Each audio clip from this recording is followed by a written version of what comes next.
everyone, it's Jen, physical therapist and certified ergonomic assessment specialist. I thought it'd be a great idea to show you some examples for how you can set up your home workspace to make it a little bit more ergonomically sound. This is my home office. I have a fairly decent chair. It doesn't have the lumbar support that I like, so I put in a little bit extra lumbar support. What I found is I couldn't get in close to my workspace to do my work, so I took off my armrest, which was pretty simple to do. What that does, it allows me to get in close to my workspace so that my arms are relaxed at my side, my elbows are close, kind of like the T-Rex position. Couple non-negotiables with ergonomics: the screen and the keyboard should be directly in front of you. It's ideal if the top of the screen is at or slightly lower than eye level, and your arms are relaxed at your side. One thing that I found to be really invaluable is some sort of a footrest. You could use a ream of paper for this. I'm using a Fellows rocker footrest. What it does is it keeps me back in my chair so that I can use my lumbar support and not scoot forward or slide forward to the edge of my chair. Potentially I can sit in this position for a decent amount of time before my body starts to fatigue. I know not everybody has a PC and you're probably doing some work from a laptop, so I'll give you some suggestions or examples of how you can modify that.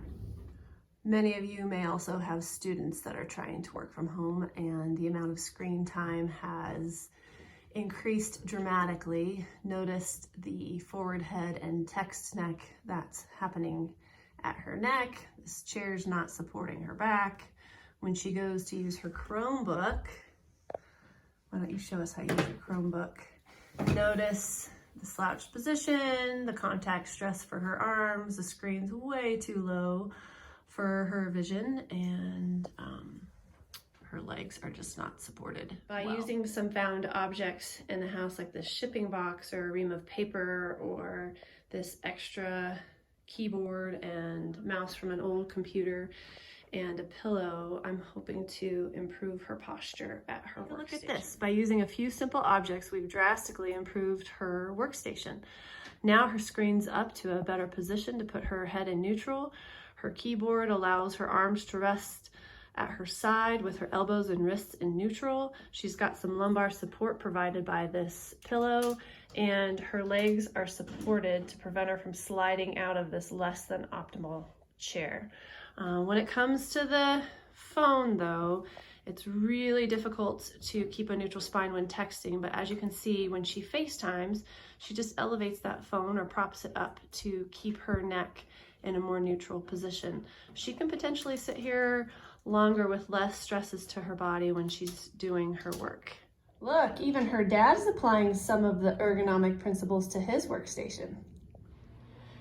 If you're missing your standing workstation, I recommend that this is something that you do not do, and instead find some objects to prop up that screen of your laptop.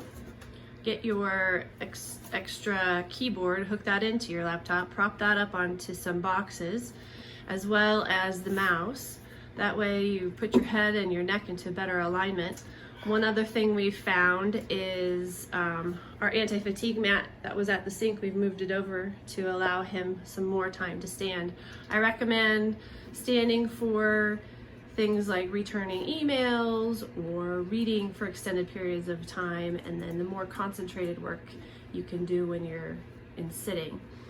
If your kitchen counter or your kitchen is a high trafficked area, I have another option for a standing workstation. If your counters aren't available, pull out your old ironing board. It's at the perfect height for an ergonomic standing workstation and can be put into any space to avoid those high traffic areas. I hope you found these examples and suggestions helpful. Please note that there is no one perfect ergonomic alignment at a workstation, and that motion is lotion and movement is imperative. Please move your body every 20 to 30 minutes. Stay active, stay hydrated, and be well. Thanks so much.